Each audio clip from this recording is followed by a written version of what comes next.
Bienvenue sur l'épisode 7 de Toxic. Aujourd'hui on va parler des punitions corporelles. Alors, trigger warning car j'ai eu encore la flemme de le mettre dans l'intro.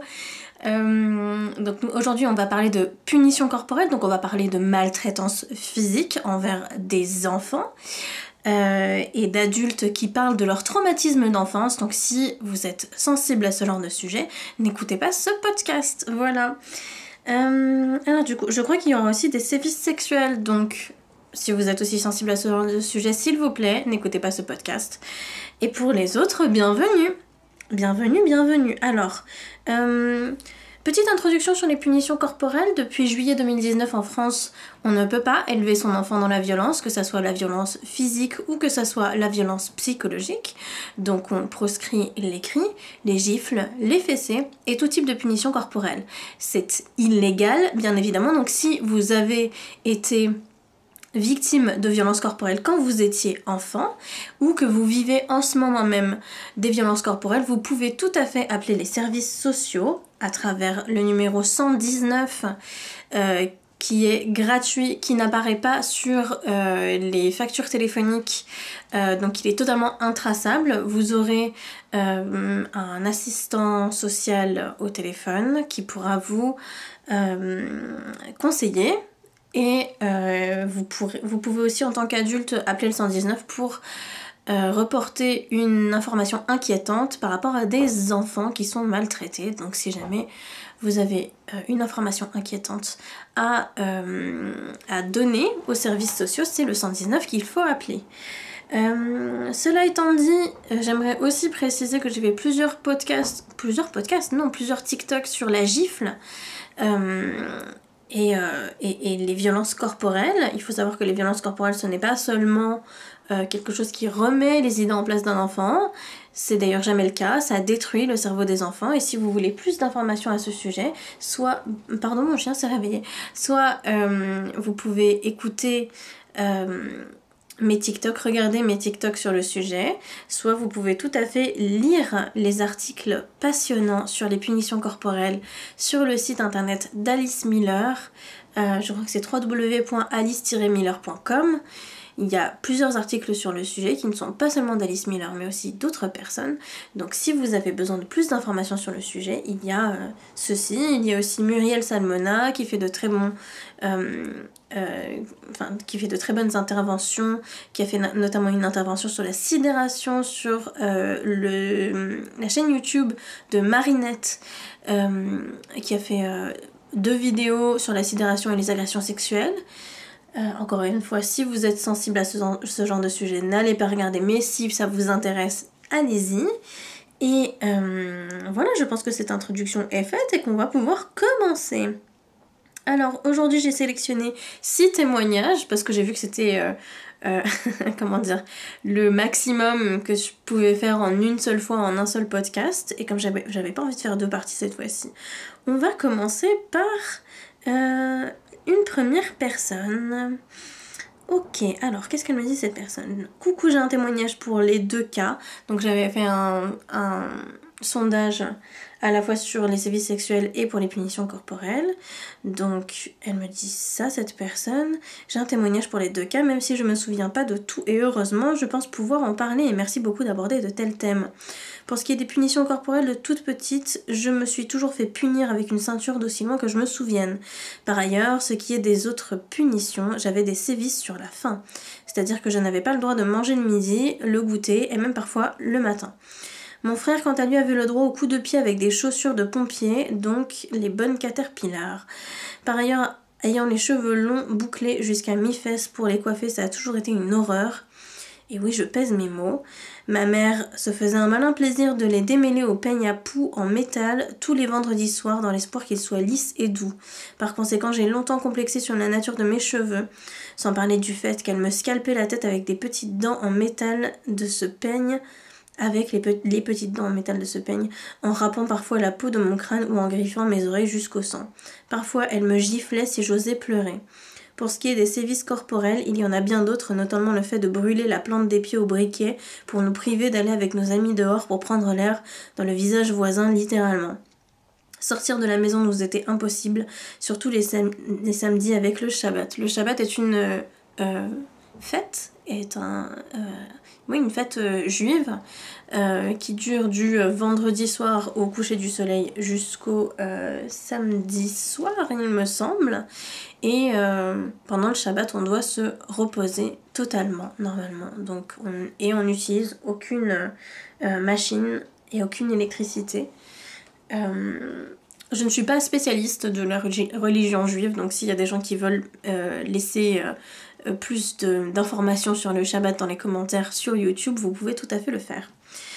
Pour ce qui est des sévices sexuels, on entre dans quelque chose de très intime et personnel, par conséquent je ne parlerai pas ressenti mais seulement fait. Ma mère est très pieuse et pour elle la virginité représente beaucoup, il ne faut pas le faire avant le mariage, etc. Mon père de même. Alors jusque là, où est le problème? C'est que pour m'habituer à la douleur d'un rapport et le fait d'être une femme, mon géniteur de mes environ 13 à 16-17 ans me mutilait régulièrement au niveau de la vulve. Par régulièrement, je veux dire au minima une fois par semaine pour rappeler l'obligation maritale. Alors je ne cite pas le nombre de problèmes et infections que j'ai eu suite à cela. Aujourd'hui, j'ai la chance de vivre avec une femme que j'aime et qui ne prête pas attention à toutes ces cicatrices, mais ce sont des marques qui resteront intactes à vie dans ma tête et sur mon corps malheureusement.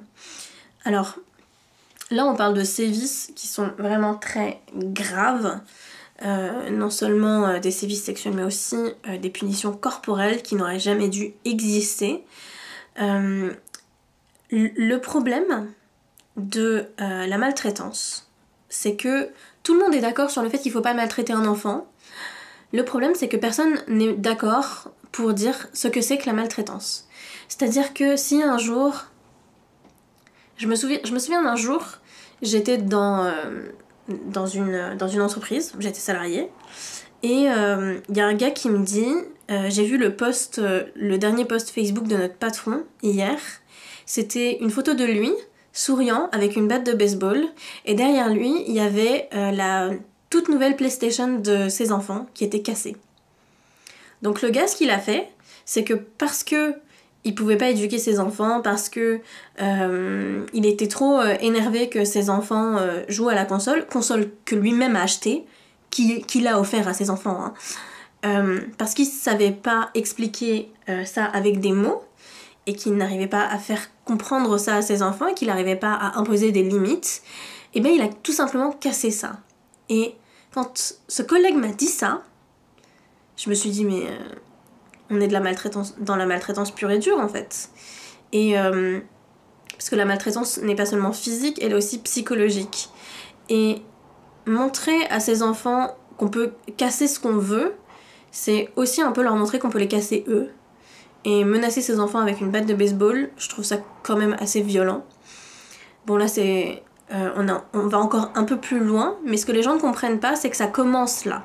C'est-à-dire que on commence par déshumaniser son enfant en lui disant qu'il n'a pas le droit, en lui disant que c'est un esclave. On lui dit pas clairement que c'est un esclave, mais en gros, c'est lui qui doit faire toutes les tâches ménagères. Il doit pas parler, il doit pas avoir d'identité, il doit être un enfant, avoir son statut d'enfant, mais le statut d'enfant est un statut d'esclave. Il doit être la chose qui doit être soumis à ses parents. Et quand on a atteint cette étape-là, on peut faire en sorte que, comme l'enfant est déshumanisé, c'est plus facile de le briser. C'est plus facile de briser une chose qu'un enfant. Du coup, on commence par des petites choses. Ça commence par des gifles, des fessées, des douches froides. Ça commence, et puis ça peut aller par des brûlures de cigarettes, et ce genre de choses. Et c'est pour ça que dans les violences éducatives ordinaires, on n'admet même pas de crier sur un enfant. On n'admet même pas les violences éducatives qui sont aussi normales finalement. On les appelle les violences éducatives ordinaires parce qu'elles sont considérées comme ordinaires. On n'admet plus ces violences éducatives qui sont considérées comme ordinaires parce qu'on sait que c'est la voie d'entrée vers les violences corporelles et que c'est grave. Et que en France, en moyenne, un enfant meurt tous les 5 jours sous les coups de ses parents. Et que c'est trop, en fait. Et que ça commence par là. Ça commence par des petites choses. Et le problème, c'est que les parents ne savent pas ce qu'ils font de mal. Et là, je suis sûre que les parents de cette personne ne savaient pas ce qu'ils faisaient de mal. Ils pensaient que c'était pour le bien de leur fille. Le père pensait que c'était pour le bien de sa fille, de lui apprendre que elle devrait avoir des relations sexuelles avec son partenaire. Mais quelles séquelles est-ce que ça a laissé, quoi? Quelles séquelles? Donc c'est tellement... ça m'indigne énormément. Je suis indignée par ce témoignage et je suis indignée par la manière dont les parents justifient ça. On le justifie. Je voulais que tu aies les cheveux lisses, du coup, j'ai tout fait pour que tu les aies. Mais enfin, t'es allé jusqu'à peigner le crâne de ta fille jusqu'au sang avec un peigne à poux parce que tu supportais pas juste que ta fille, elle ait pas les cheveux lisses. Mais qu'est-ce qui va pas chez toi, quoi? C'est terrible, c'est terrible. Et le pire, c'est qu'on fait croire aux enfants que c'est normal. Et ça m'indigne le plus. C'est ça qui m'indigne le plus. Et une fois qu'on le raconte quand on est adulte, ça m'indigne encore plus parce qu'on fait croire aussi aux adultes que c'est normal, que c'était rien, que c'était pour ton bien. Mais non, c'est pas anodin et c'est pas normal. Ça ne l'est pas et ça ne le sera jamais. Bon bref, faut que je me calme. Donc, merci en tout cas pour ce témoignage. C'est terrible ce qui t'est arrivé. Je suis très heureuse que tu es aujourd'hui une femme et que tu ailles bien. Et on va passer à la personne suivante. Alors, attendez, oui c'est bon. Donc... Salut Tévi, je reviens avec un autre témoignage, ça s'est passé l'année dernière. Je suis la personne qui vit à l'île Maurice. Alors je ne sais pas de quoi tu parles, peut-être que tu as laissé un commentaire sous mes TikTok. Je pense que ça doit être ça.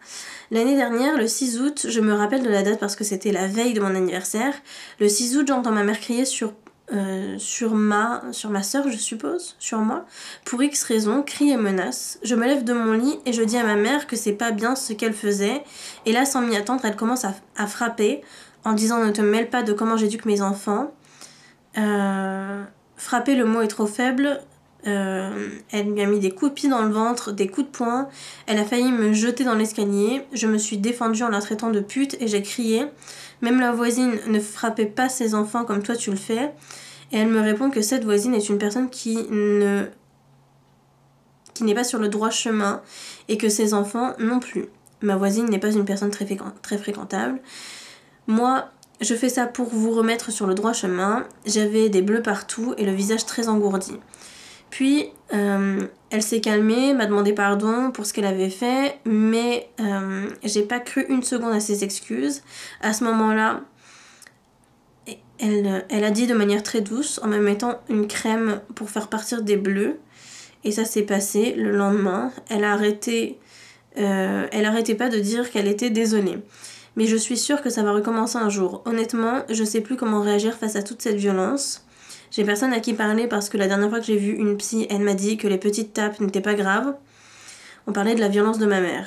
Personnellement, je suis désespérée, j'ai pensé à fuguer, mais j'ai nulle part où aller. Alors, le problème des violences physiques, c'est qu'on a l'impression que personne va nous aider. Parce que la plupart du temps, c'est le cas. C'est-à-dire que là, cette personne, elle est allée voir un psychologue, et que la psychologue lui a dit « Tu sais, une petite tape, c'est pas grave. » Sauf que c'était pas des petites tapes et que ça met pas ça met pas en confiance quand on lui dit ça. C'est-à-dire que si la psychologue, je sais pas s'il y aura des psychologues qui vont m'écouter et écouter ce podcast et voilà, parce que la plupart du temps les psychologues me détestent parce qu'ils ont l'impression que je vole leurs clients, alors qu'on fait pas du tout le même travail, mais bon, ça c'est pas grave. Je sais pas s'il y a des psychologues qui vont m'écouter, mais en tout cas, ne minimisez pas les ressentis des gens. Si quelqu'un a été traumatisé par un mot, par une parole, même si c'était pas l'intention de la personne en face, ça veut pas dire qu'il faut minimiser les émotions qui sont apparues derrière. Et parce que quand on le fait, il se passe ça. C'est-à-dire que c'est très difficile de parler des violences corporelles à quelqu'un. C'est très difficile de parler de ses traumatismes à quelqu'un. En plus, on grandit dans un environnement où nos parents nous disent que tout ça c'est normal. C'est-à-dire que Si je te frappe, c'est normal. Parce que tu l'as bien mérité. Parce que t'écoutais pas, en fait. Et du coup, on se dit, qu'est-ce que je devrais faire pour changer ça ? Parce que je l'ai bien mérité, évidemment, de me faire frapper. C'est ce qu'on se dit, je l'ai mérité de me faire frapper, puisque mes parents me l'ont dit. Mes parents ne penseraient jamais à me faire du mal. Évidemment. Et en plus, ils le disent, je ne te ferai jamais de mal. Et derrière, ils nous frappent. Du coup, on se demande, mais qu'est-ce qui va pas chez moi ? Sauf qu'il n'y a rien qui va pas chez vous. Rien. Rien. Ce qui va pas, c'est le fait de vous faire frapper. Ça va pas. Être frappé n'est pas une solution éducative. Et ça ne le sera jamais. Et c'est illégal. Donc déjà, commençons par là. Ce n'est pas normal, c'est tout à fait illégal. Le problème, c'est qu'il n'y a pas de manière de changer un parent qui est maltraitant. Il faut partir, s'éloigner de toutes les manières possibles et imaginables.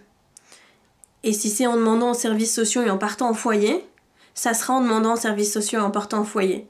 Et je sais que c'est dur, parce qu'on n'entend pas que des histoires sympas, des foyers et des assistants sociaux, et des psychologues qui vont avec. D'ailleurs là, on a un témoignage d'un psychologue qui a carrément minimisé les ressentis de son patient. Je suis absolument indignée, hein, évidemment. Enfin, franchement, sur tous mes clients, j'en ai en moyenne 50 à la fois, 100 dans l'année. Il y en a environ la moitié qui ont eu des expériences désastreuses avec des psychologues. Mais désastreuses. Je dis pas juste « Oh, il m'a pas compris, machin ». Des expériences désastreuses. C'est-à-dire que quand tu vas chez le psychologue, tu donnes un témoignage où tu te mets en position de vulnérabilité la plus totale. C'est des histoires que t'as jamais racontées à personne la plupart du temps. C'est des choses où tu te questionnes, où tu te dis est-ce que je suis normale ? Et tu laisses à une autre personne le choix de te dire est-ce que ce que je revis c'est quelque chose de normal ou pas ? Et c'est terrible quand on n'est pas pris au sérieux en fait. C'est absolument terrible. La fille vient lui dire je crois que je me fais taper par mes parents, et elle lui dit une petite tape sur la main c'est normal. Elle s'est fait défoncer la gueule. C'est pas normal. Mais enfin c'est pas normal. Donc et ça me rappelle enfin j'étais venue voir un collègue, je pense qu'on peut appeler ça comme ça, dans ma promo de psycho, qui était hypnothérapeute depuis longtemps. Et j'étais venue le voir en lui disant que... Enfin, je lui ai donné mon historique avec mes parents. Et surtout, j'en ai jamais parlé là, mais je crois que j'en avais déjà parlé dans d'autres vidéos, mais mon frère a tenté de m'agresser sexuellement quand j'étais enfant. Donc je lui ai parlé de ça. Et quand je lui ai dit ça, il m'a dit, il avait quel âge ? Quand je lui ai dit qu'il avait 13 ans, il m'a répondu, mais il savait pas ce qu'il faisait. Et alors ? Et alors ? Ça rend l'acte moins grave qu'il sache pas ce qu'il faisait ? J'ai coupé court quand il a dit ça, évidemment. Et on est passé sur un autre sujet. Bien évidemment, je ne recommande plus jamais ce mec-là, même pour juste de l'hypnose. Et bien évidemment, je ne travaillerai plus jamais avec ce mec. Donc voilà. Faites attention donc au fait qu'on minimise vos émotions et vos ressentis. C'est très mauvais. Que ça soit un professionnel de santé, que ça soit un coach, que ça soit un accompagnant, que ça soit un thérapeute, que ça soit un ami, que ça soit quelqu'un de votre famille, personne n'a le droit de vous enlever la légitimité de vos émotions. Surtout dans un truc aussi grave que des punitions corporelles. Ok ? Une petite tape sur la main, c'est pas considéré comme grave. Mais si vous allez en Suède, les gens vont vous faire des yeux énormes si jamais vous dites que vous faites ça à vos enfants. Si vous dites que vous criez sur vos enfants, les Suédois vont vous regarder mais avec des yeux immenses. Pour eux, ça fait 40 ans que la loi contre les punitions corporelles est passée. Ça fait 40 ans. 40 ! Nous, ça fait même pas 2 ans. Ça fait 1 an et demi que la loi est passée pour nous. Donc, on n'a pas le recul nécessaire pour se rendre compte à quel point ça fait du mal. Mais eux, ça fait 40 ans qu'ils le savent. Donc, écoutons-les. Écoutons-les. Donc voilà. J'espère que ça t'a apporté quelques réponses. Éloigne-toi, essaye de voir s'il y a des institutions qui peuvent t'aider, qui peuvent t'éloigner de ta mère et peut-être même partir chez un autre membre de ta famille parce que c'est bien trop grave ce qui t'arrive. C'est bien trop grave.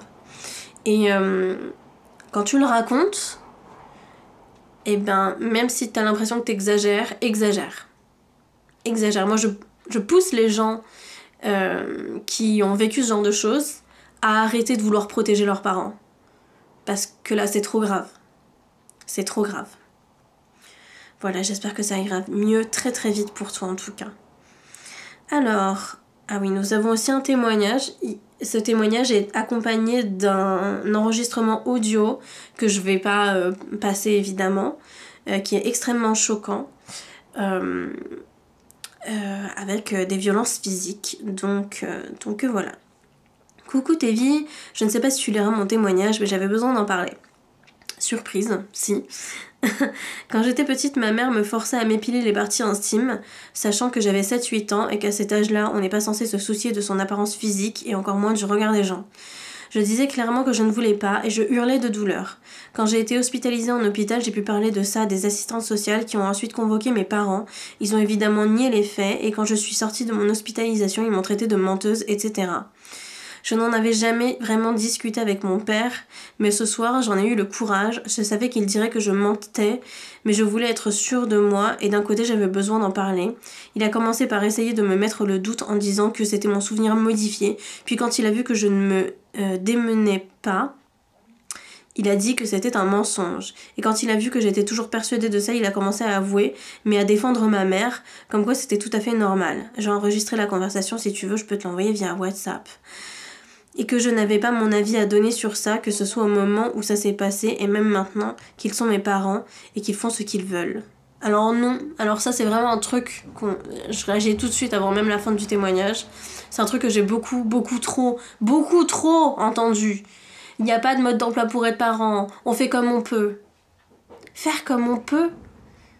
Là on parle d'un truc vraiment très grave quand même. On parle d'un truc grave. Là ils ont pas fait comme ils pouvaient. Ils ont fait comme ils voulaient. Et d'ailleurs, ils le disent. Ce sont mes parents et ils font ce qu'ils veulent. Non. Non. Quand il s'agit de sévices corporels, vous ne faites pas ce que vous voulez. Il y a la loi. Il y a les services sociaux. On va vous retirer vos enfants si vous les éduquez mal. Ne faites pas ça. Et en tant qu'enfant, vous n'avez pas à accepter ça. Et je sais que ça fait peur.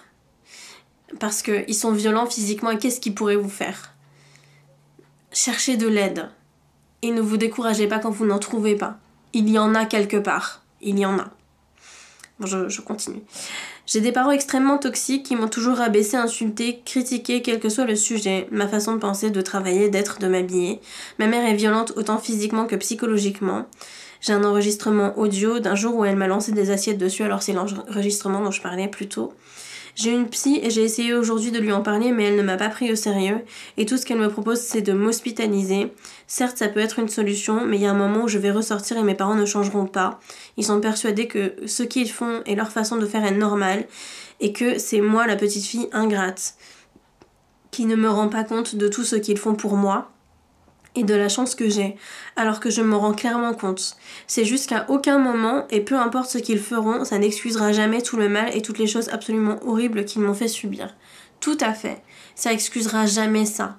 C'est pas parce qu'ils te donnent le minimum syndical et qu'ils te logent et qu'ils te nourrissent et qu'ils te mettent des vêtements sur le dos que tu devrais accepter tout le reste. Ce n'est pas normal, ça ne sera jamais normal. Alors pour ce qui est de l'hospitalisation, je pense que c'est une bonne idée si jamais tu veux faire une pause. Et à ce moment-là, peut-être que tu pourrais en parler aux infirmiers qui pourraient appeler les services sociaux. Parce que là, c'est trop. C'est trop. Et en plus, maintenant, t'as des enregistrements, en fait. T'as des enregistrements audio qui peuvent prouver. Donc avant, t'en avais pas. Maintenant, t'en as. J'ai entendu l'enregistrement. C'est bien... Il y a trop de violence dedans. J'étais indignée. Et personne ne peut passer à côté d'autant de violence en disant « Oui, mais non, mais c'était juste... » Non. Non. Donc maintenant, t'as des preuves. Et bah, si c'est pas ça, ça sera la police. Parce que c'est des agressions. Encore et encore. Et s'il y a encore des sévices, bah, essaye de prendre des photos et d'avoir le plus de preuves possible pour qu'on puisse te tirer de là, en fait. Parce que si t'es encore mineur, on peut encore te mettre en foyer. Et tu peux encore partir de chez tes parents. Et c'est pas obligé que ça soit pire en foyer que chez tes parents. Parce que, par exemple, je pense qu'elle m'en voudra pas d'en parler, mais j'ai une cliente qui, elle est en foyer. Sa mère, tous ses enfants ont été placés, donc elle aussi. Et elle a rencontré des éducateurs qui étaient géniaux. Et c'est eux qui l'ont sortie du trou. Donc, même si dans le social, il n'y a pas que des anges et que ça se passe peut-être pas toujours bien, il y a moyen que ça puisse se passer bien aussi. Donc, n'aie pas peur. Fais le plus de signalements possible. Demande le plus d'aide possible. Et même si ça ne marche pas dès le début, accroche-toi. Accroche-toi. Parce que c'est grave ce qui est en train de se passer. Et moi, ce que j'ai entendu dans l'enregistrement, c'était grave. C'était grave. Je suis désolée, hein, je suis vachement impliquée, mais en même temps, il faut que quelqu'un s'indigne pour ces gens-là, en fait. Il faut que quelqu'un s'indigne. Et c'est d'ailleurs un article que j'avais lu sur le site internet d'Alice Miller, dont j'ai parlé un peu plus tôt. L'indignation, c'est un outil de thérapie. Et c'est un outil d'accompagnement, et c'est un outil fort. Parce que personne s'indigne jamais de tout ce qui arrive à ses enfants. Personne ne s'en indigne jamais, personne ne fait rien. Parce que soit l'entourage a peur que ça leur retombe sur la gueule, soit les enfants ont peur que ça leur retombe sur la gueule, les parents se sentent tout puissants, trouvent que c'est normal ce qu'ils font, alors que ça ne l'est pas. Et même les psys minimisent ce qui se passe. Et moi, je veux plus que ça arrive. Et je m'indigne pour ça. Et c'est pour ça que je fais ce métier. Je le fais pour que les gens arrêtent de penser que tout ça c'est normal. Et je le fais, et quand je dis ça, je sais que je soulage beaucoup de gens. Je sais que ça vous soulage de savoir que non, c'était pas normal, que oui, vous le saviez, et que oui, vous aviez raison. Et vous avez raison de penser que c'est pas normal, parce que ça ne l'est pas. Ça ne l'est pas. Ok. On va passer au témoignage suivant. Bonjour, je suis un garçon de 19 ans en études supérieures, je ne maîtrise pas encore bien le français car je suis étranger. Je t'ai découverte sur TikTok pendant que je passais une crise familiale durant le premier confinement. Tes TikTok m'ont fait réfléchir surtout sur mon enfance et ça a fait ressortir beaucoup d'épisodes dont je me souvenais très peu. Il faudrait beaucoup trop de temps pour raconter mes problèmes d'enfance, du coup je vais t'en raconter un qui m'attriste encore aujourd'hui. Faut savoir qu'en Italie il est possible de redoubler des classes de primaire, et bien il me semble qu'en France aussi, hein. Le CP, le CE1 et tout, je connais des gens qui les ont redoublés. Bref, et je dois avouer que mes notes n'étaient pas excellentes. Aujourd'hui ça va beaucoup mieux, je suis en prépa scientifique, félicitations. Mes parents sont des personnes avec beaucoup de regrets, nous avons raté notre vie. C'est vrai, en effet, la vie n'a pas été sympa avec eux. Nous habitions dans une modeste maison dans la campagne autour de Vérone et on n'avait pas beaucoup de discussions sauf pour parler d'école et de religion. Je trouve normal que des parents poussent leur enfant à faire le plus possible en cours. Un jour, en fin d'année, mes parents ont reçu une lettre de la part de mon école disant que j'étais à risque de redoublement et que je devais remonter mes notes. Il n'y avait que ma mère dans la maison, j'ai reçu les pires insultes de sa part. Tu ne vaux rien, c'est pour ça que je me suis sacrifiée, j'ai gagné quoi à te faire grandir? Tu fais honte à toute notre famille. J'avais l'habitude de recevoir des insultes comme ça, mais comme j'étais enfant, je ne réalisais pas ces mots.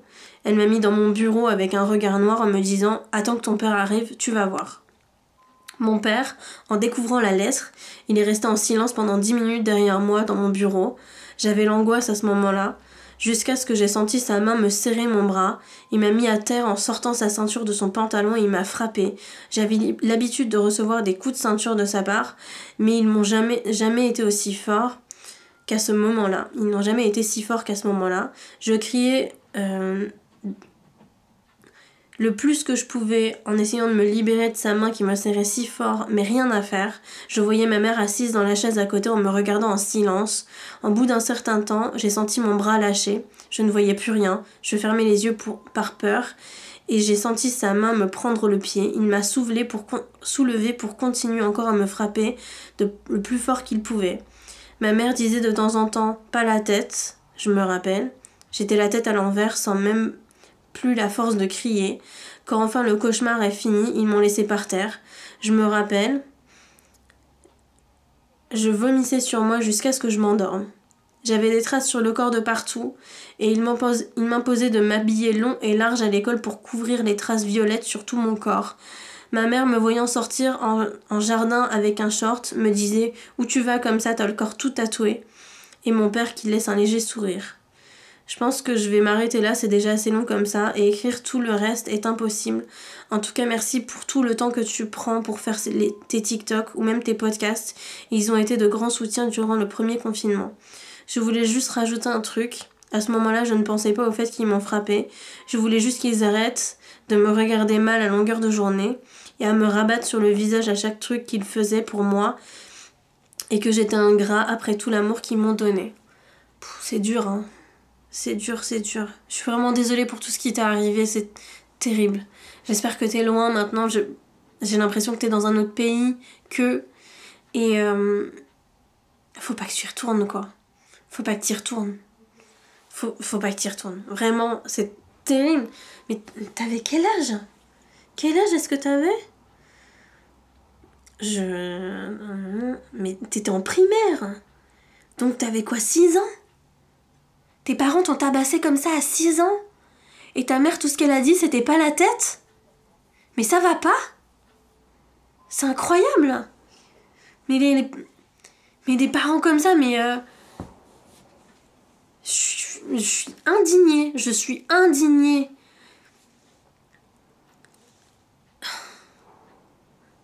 J'essaie de revenir plus bas en énergie parce que ça me dégoûte. Ça me dégoûte. Comment est-ce que tu peux traiter ton enfant comme ça? Ta chair, ton sang. T'es censé l'aimer. T'es censé le chérir. T'es censé lui donner le meilleur, l'amour, la tendresse. C'est pas comme ça qu'on exprime son amour. C'est pas en tabassant son enfant jusqu'à ce qu'il ait des bleus partout et qu'il soit obligé de s'habiller long pour dissimuler les traces de violence que tu lui as laissées sur le corps. Mais quelle horreur! Quelle horreur! Et puis quelle trace psychologique est-ce que ça te laisse, quoi? Parce que te faire tabasser comme ça, à mon avis, t'y repenses longtemps. Alors, je vais revenir sur les sévices psychologiques, les sévices sexuels, pardon, mais mon cerveau voulait même pas en parler, que moi j'ai vécu.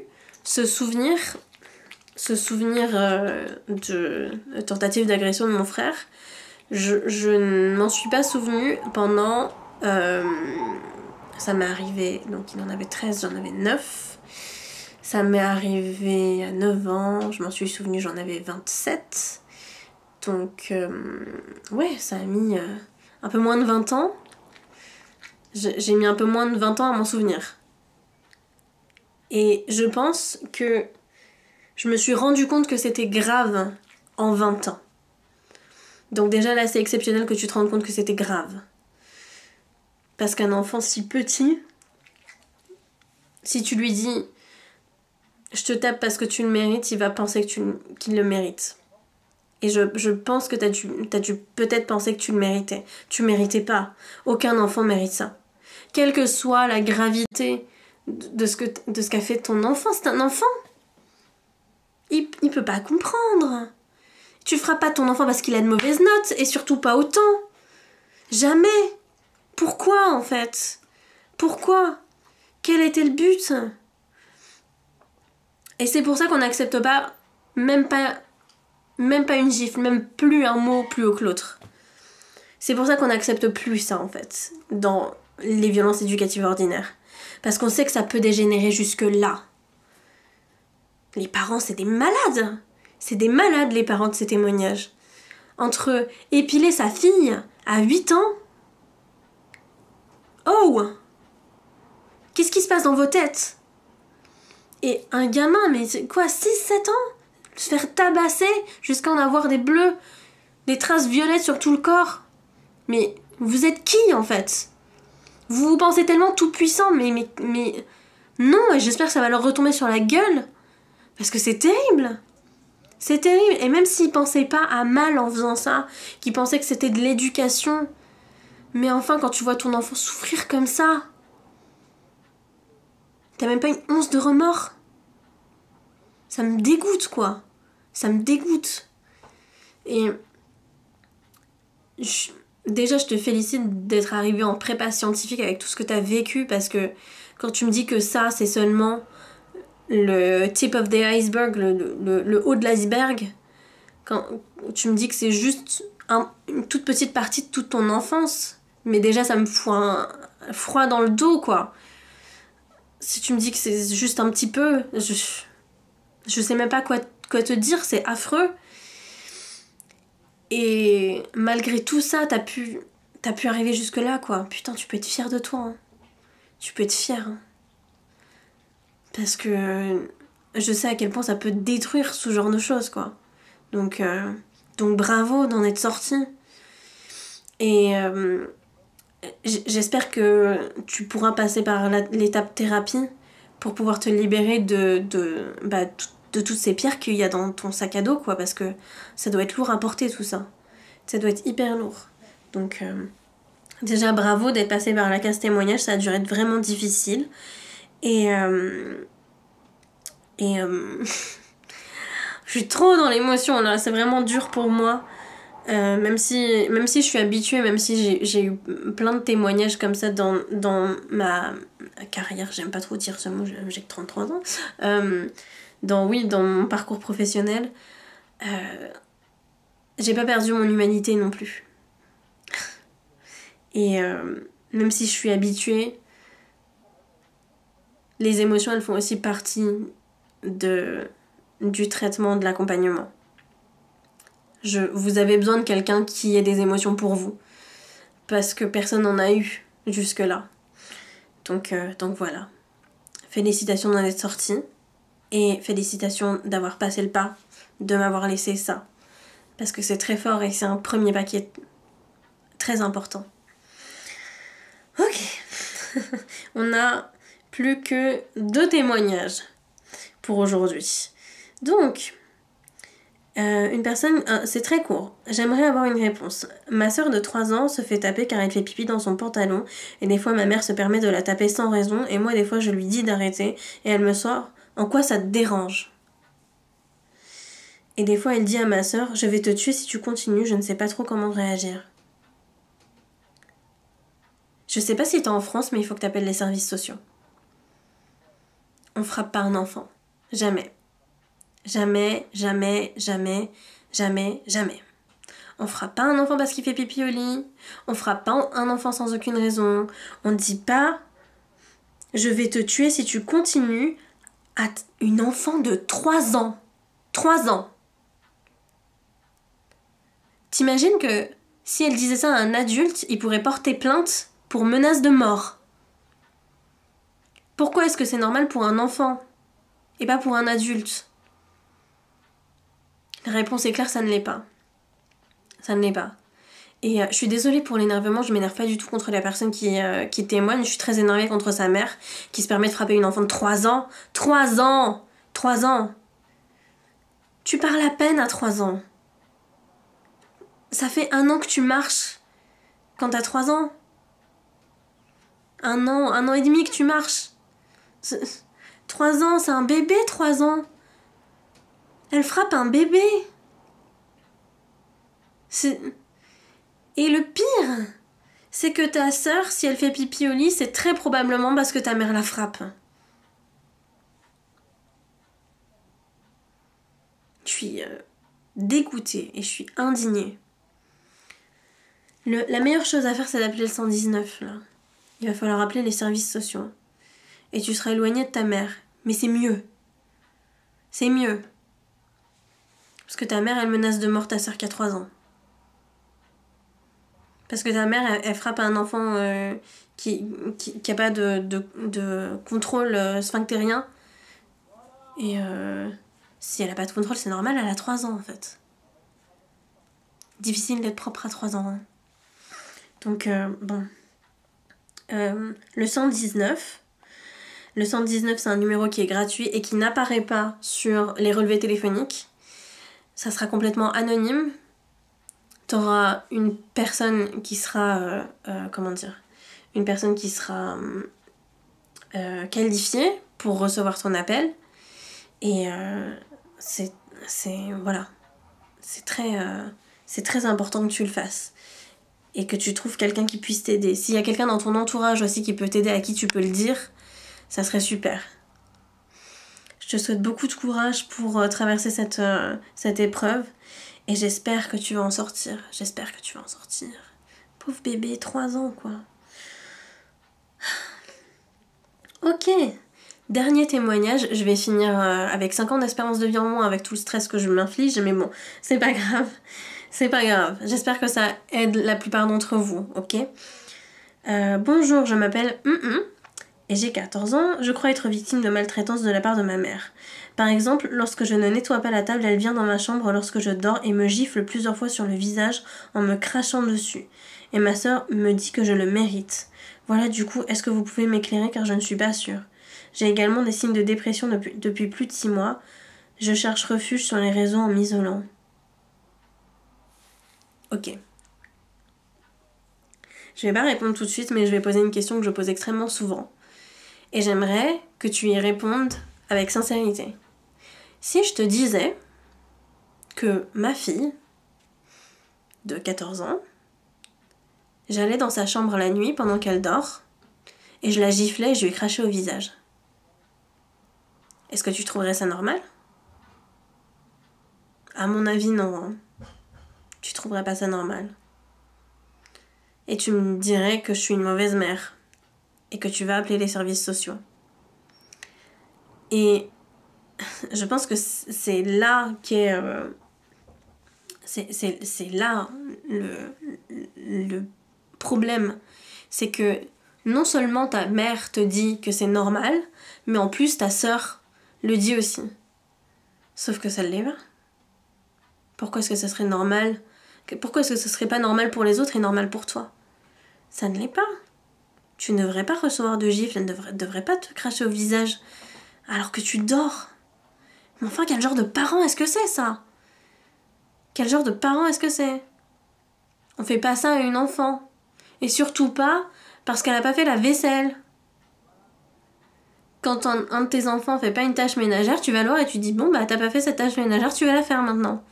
Pas besoin d'aller jusque là. Enfin. Quel genre de parent est-ce que c'est, quoi ? Quel genre de parent c'est ? Je suis indignée, je suis vraiment indignée par tous ces témoignages. Pas par les gens, évidemment, mais par leurs parents. Par tout ce qu'ils ont vécu. J'admire votre courage. Les signes de dépression que tu vis sont évidemment dus à ça. Si tu peux en parler à un adulte, si tu peux essayer d'appeler le 119 et d'expliquer la situation, ça serait vraiment cool. Ta mère va se défendre à chaque fois, mais rappelle-toi de tout ce qui se passe. Essaye de collecter des preuves et que ça soit indéniable. Parce que je pense que c'est ce dont tu as le plus besoin en ce moment, c'est de t'éloigner de tout ça. De ta mère et de ta sœur. Ok, c'est un épisode très lourd, je m'attendais pas à être aussi emportée par mes émotions. Mais c'est bien que vous vous rendiez compte à quel point ça m'indigne. C'est bien, parce que comme ça vous vous rendez compte que c'est pas normal, parce que ça ne l'est pas. Je vous souhaite énormément de courage. Je le rappelle, le numéro 119 est là pour défendre les enfants qui sont en danger. Et quand vous êtes en danger et que vos parents vous frappent, que ce soit des gifles, des fessées, ou pire, comme des choses qu'on a entendues pendant ce témoignage, appelez le 119, présentez votre situation, insistez pour avoir quelqu'un de compétent, défendez-vous défendez-vous. Ce n'est pas de l'amour, ce n'est pas de l'éducation, ce n'est pas comme ça qu'on éduque un enfant. Jamais. Voilà, je vous remercie. C'est déjà la 7e semaine où on fait ce podcast. J'arrive même pas à y croire. Ça fait bientôt 2 mois qu'on a commencé et il y a toujours autant de témoignages toutes les semaines. Merci pour votre fidélité, merci pour toutes ces questions. Merci d'avoir la patience de m'écouter pendant à chaque fois 45 à 50 minutes. Merci beaucoup. Et du coup, je vous dis à la semaine prochaine pour un nouvel épisode. Ciao!